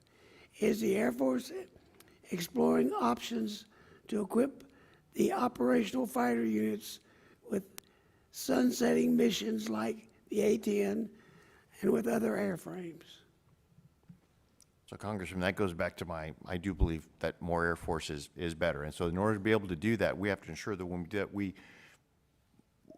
we maintain the capability of having the deployability and the accessibility. I think what the Air Force Reserves and the Air National Guard offer is that experience, is that instant proficiency. And so making sure we equip all the Air Force with the modern capabilities that are required to deploy is going to be key. It really is about dollars. I would love to be able to have the active force and the reserve force because, as you mentioned, Congressman, this is not the reserves of 30 years ago. They're operating with us. They are actually looking to do the same sort of organizational unit of action construct model that we're going to, so they can deploy just as rapidly as the active force. It really just is about dollars to be able to ensure we outfit everybody with the most modern kit and make sure the opportunity costs don't come with regret. Thank you. Thank you, Judge. Mr. Rowley. Yes, thank you, Mr. Chair, and thank you to the ranking member for the hearing, and certainly thank you to our witnesses for your service. I want to begin, Secretary Ashworth and General Allvin, and take a moment to remember Major Terry Brayman from my district in Rochester, New York, who tragically lost his life in the CV-22 Osprey crash off the coast of Japan in November of 2023.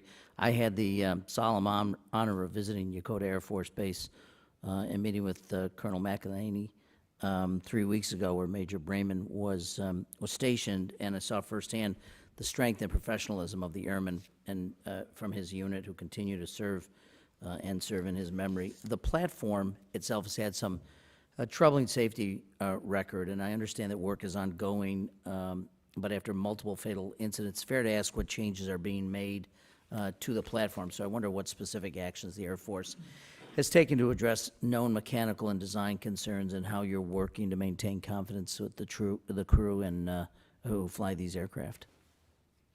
Well, Congressman, not only thank you for the question, but thank you for publicly calling out the family. It's easy for us to move on and we see a tragedy and off we go to the next thing, but it reminds us that while we're working on the next day's issue, those scars endure for the family and for the unit as well. So thank you for reminding us and being our conscience on that. With respect to the CV-22 itself, I have ultimate confidence in our Air Force Special Operations Command Commander, Lieutenant General Mike Conley, working with the Navy, the Nav Air Systems Command Commander, Admiral Chebby, to ensure that we're finding the right material solutions. And in the prop rotor gearbox issue, we are looking to purchase those and retrofit those on the platforms. But let's take it from Gundam 2-2 till now. The Air Force Special Operations Command went down to the bare bones and looked at from aircrew proficiency, because the Air Force uses the CV-22 differently than the Marine Corps and the Army and the Navy do. And so because they're used for more special operations, infill and exfil operations, they require really more specialized expertise on the crew and more attention paid to the maintenance. So we needed to make sure we were doing everything possible. So we have more confidence in our ability to deliberately account for everything that's going on in the maintenance and our crew proficiency. So it's part of that's just increasing confidence. On the material side, we're working with NavAir and getting those weapon systems back up to par so we can confidently use them in the way the special operations community needs them. So they continue to perform well, but this is it's an aircraft that has a unique capability in operating in dangerous environments. I don't know, Mr. Secretary, if you had anything to add to that? No, just on that topic, the gearbox is effectively what the problem is and what the root cause of the situation is. And we're very close to working with the Navy of putting a contract in place that will start the removal and the replacement of those gearboxes. I think will actually happen this month or next. And then we'll be in a pace of being able to remove and replace about 3 of those a month as we move forward. Well, I appreciate that very much. If I might, Secretary, Stratton Air National Guard Base, the home of the 109th Airlift Wing, the only unit in the United States military, I believe, flying the LC-130H ski birds, which are critical to our national security operations and scientific research, both in the Arctic and Antarctic. And the aircraft, I think, are over 5 decades old. I've had the chance to be on board one. Constant need of maintenance, risking mission readiness and air crew safety. And given the strategic importance of the polar operations and operational limitations of the LC-130Hs, can you just share with me the Air Force's long-term plan to fully recapitalize the fleet and ensure uninterrupted U.S. leadership in the polar regions? Yes, thank you, Congressman, for that question. So as I've taken a look at this, I'm not familiar with that mission, but I'd love to see it someday. As we take a look at those aircraft, they are aging, but as of right now in a fiscally constrained environment, we can't do too much for those aircrafts themselves right now. But we are actually initiating the beginnings of the acquisition process to do that capabilities-based assessment for that entire area, and that will then inform us as to what the true need is, what the gaps are, and then how we can initiate a replacement into the future. Well, I appreciate that, and I'd love to continue to work with you and the department. I know they're cannibalizing parts, and it's really put a strain on their ability to be successful, and I know what is a strategically important part of the world, and they are unique in their ability to fly to it. So thank you, Mr. Chair. I yield back. Just a point on that, Major Unrath came from Riverside, California, so right outside of my congressional district. He was flying that V-22, the Osprey. I'm just curious, since the issue's been brought up, obviously we've stopped in production on the V-22, we're moving to the Army program, Flora. Do you envision the Air Force, or other services buying into that program? Obviously, we're going to have to retire the Ospreys eventually. You believe you'll having modified versions going to the Air Force and Special Forces and Navy, Marines? Chairman, that may be something we're going to need to work with SOCOM. It certainly isn't the higher priority in our force design, and in a budget-constrained environment where we're thinking about the... I'm saying in long term, do you think that would be the direction you might go? I certainly think it's worth looking into. We don't have that on top of mind right now, but certainly it's something to look into. Thank you, gentlemen. Thank you for the question. Mr. Elzey. Thank you, Mr. Chairman, Ranking Member. Thank you all for being here. I'd like to start out by seconding Chairman Calvert's sentiments on the program managers needing long-term. That's the way to solve this problem, at least in the short term. But additionally, until we supersede Goldwater Nichols, until we scrub ITAR, and we fire a bunch of minions at the Pentagon, make the Pentagon a triangle, right now, the acquisitions process is like going on a cross-country with your family. You're going from Galveston to Dallas, and you have to go through Houston. And you got yourself, unfortunately, a minivan.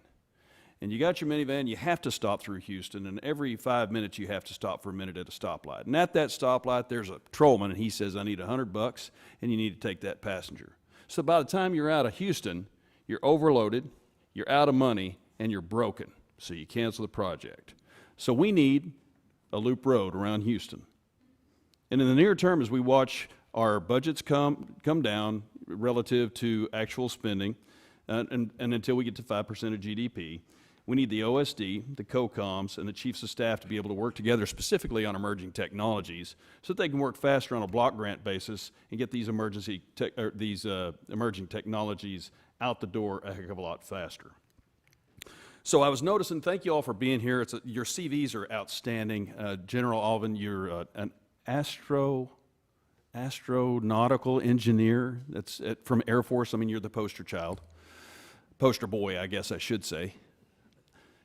Secretary Ashworth, you are an electrical engineer, and that's just incredible. And then somebody had fun at college, and it was you. And you went to study history at Boston. And had a good time, and so I just thought that was interesting that you're the Space Force commander and you studied history. But I also want to point out that you two were missileers, an incredibly hard job. I wouldn't want to do it. I couldn't be capable of doing it. So thank you for doing that. But I'd also like to point out, General Saltzman. I don't know if it was intentional or not, but your profile photo makes you look like Buzz Lightyear, and I think it's absolutely appropriate.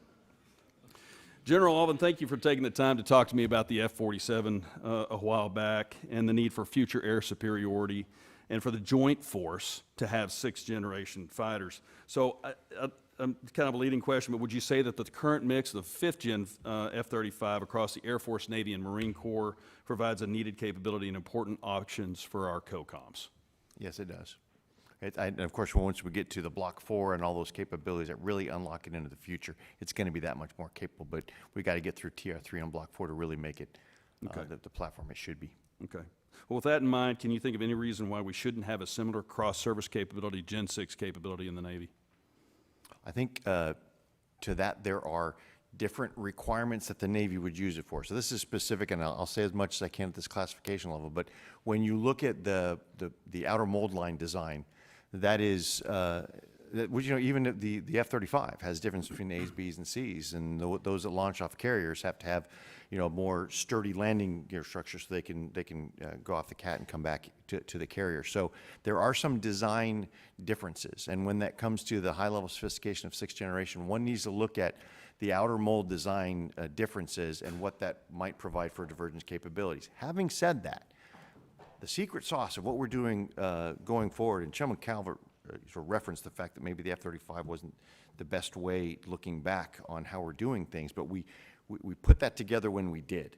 Now, we own the government reference architecture. We own the mission systems. There is so much tech that is shared. There are so many of the systems that are shared between the Air Force and the Navy program, both of them moving forward, that those will, I think, always be common, and those will allow us to accelerate both programs a lot better. And we were talking earlier about the defense industrial base, allowing more to play in that because we own the government reference architecture.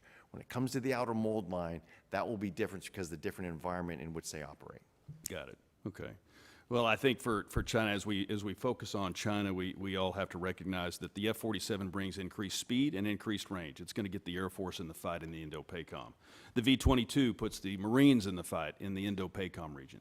FLRAA puts the Army in the fight, and without FLRAA, they are not in the fight in the Indo-PACOM. Likewise, no FAXX, the Navy's not in the fight because we have to outstick the enemy, and we do that with a Gen 6 fighter. And until we get an improved tanker which we absolutely must have in the Indo-PACOM, we are limiting ourselves. And at no time in our nation's history have we ever gone an advanced generation with one service and not the other. So thank you for your answers. Thank you for being here, gentlemen. I yield back. Thank the gentleman. Mr. Fleischman, you're next. Thank you, Mr. Chairman. Thank you, Mr. Ashworth, General Allvin, and General Saltzman for taking the time to come before us today. I would like the entire subcommittee to know that General Saltzman was kind enough to visit my hometown of Chattanooga last week to be the Grand Marshal of the longest-running Armed Services Parade in the United States, 76 years running, and as a first, for the first time, as we honored the Space Force. So, General, you were a hit, and I thank you so much for that visit. I've got some questions. First of all, challenges to the Sentinel program, dealing with the cost projections and the timeline of that ICBM program.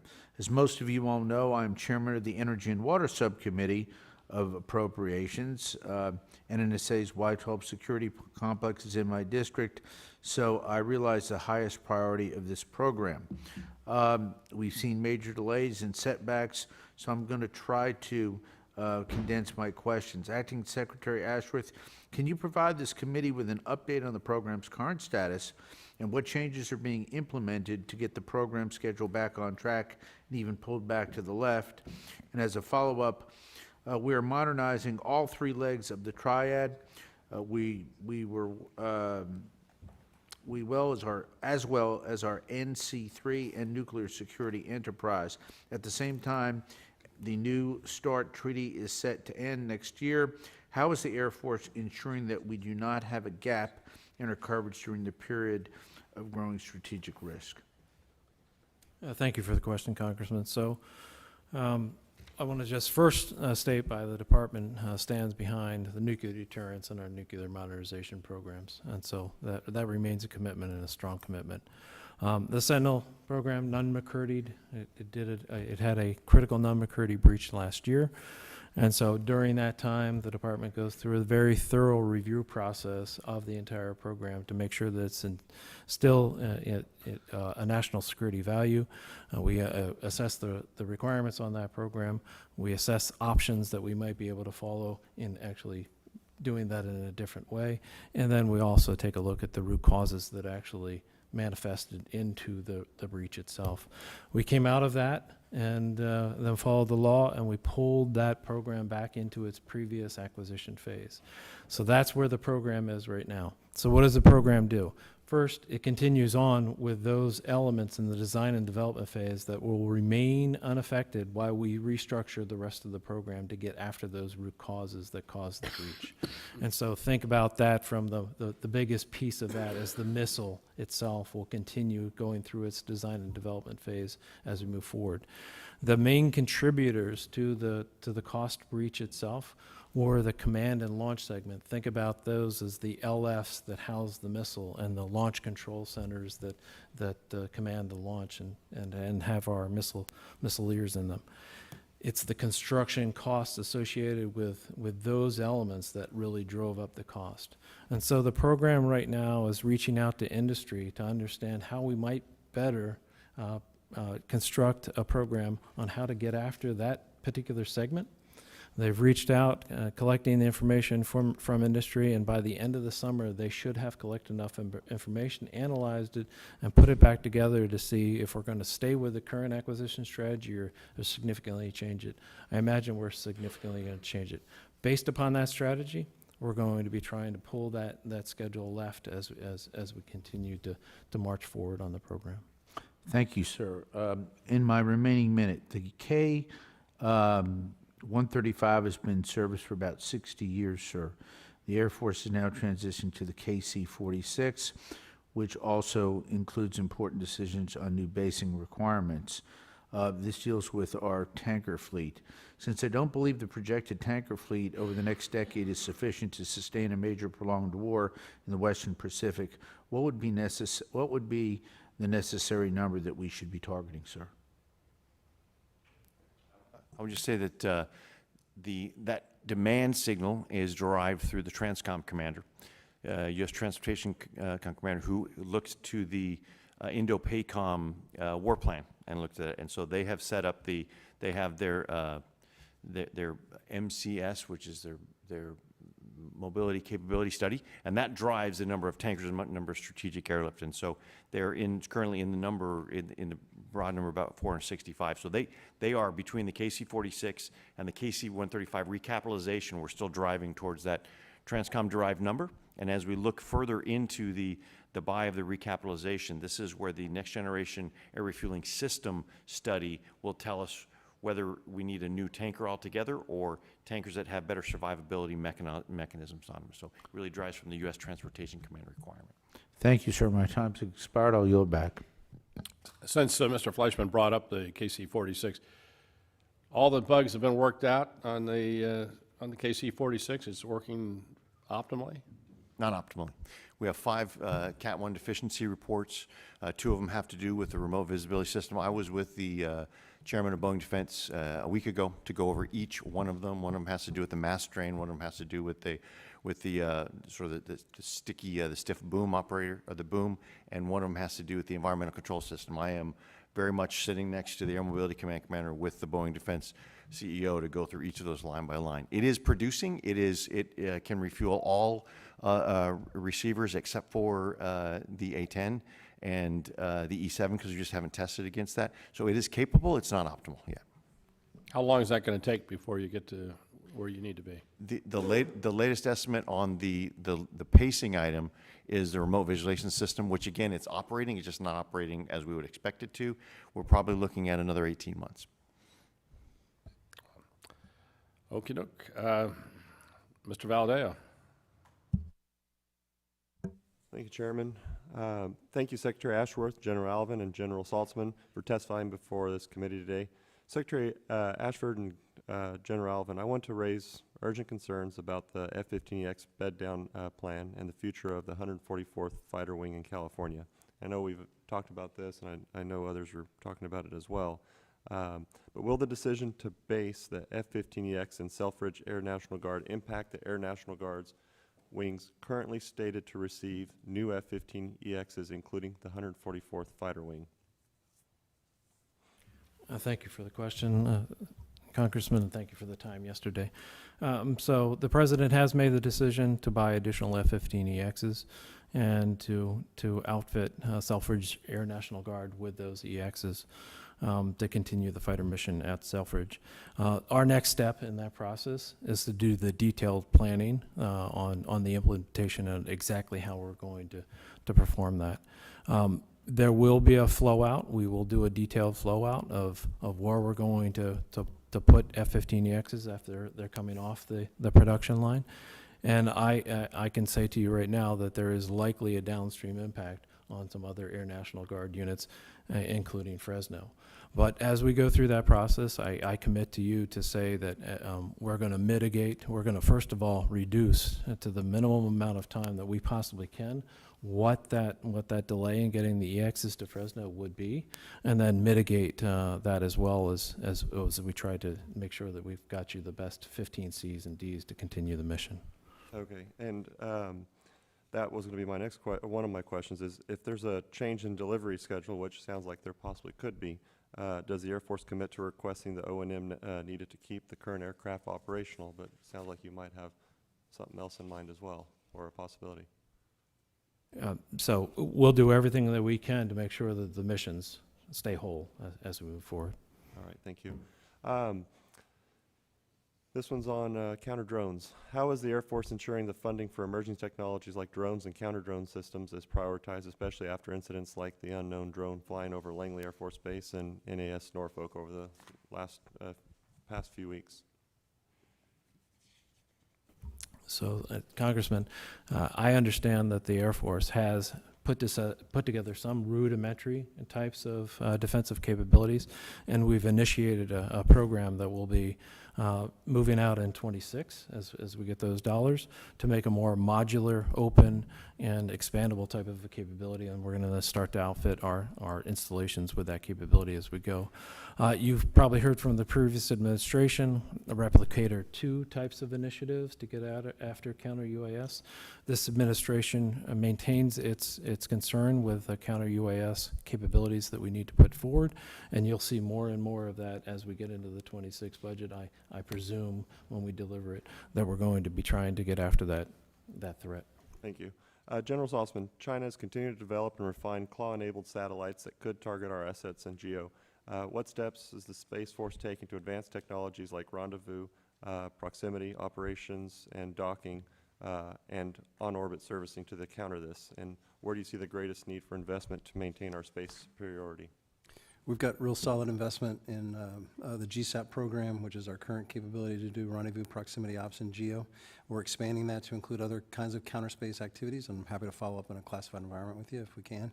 But the most important thing that we need to add to it is the space domain awareness that enables the rendezvous proximity ops. Can we see the target satellite? Can we see where we are? Can we manage the distances between them? You're talking 23,000 miles away. We've got to make sure we have good, exquisite sensors that can detect that and give us situational awareness we need to be effective. All right, thank you. Just a real quick question. Can you provide us with an update on Space Force's deployment efforts to improve resilient positioning, navigation, and timing? Yeah, we're still working through we're shifting it from resilient GPS to resilient PNT. We're looking at all kinds of alternatives, and we have money in the budget for alt PNT programs and science and technology risk reduction. All right, well, thank you, and my time's just about expired, so appreciate the time, and I yield back. Thank you, gentlemen. Mr. Joyce.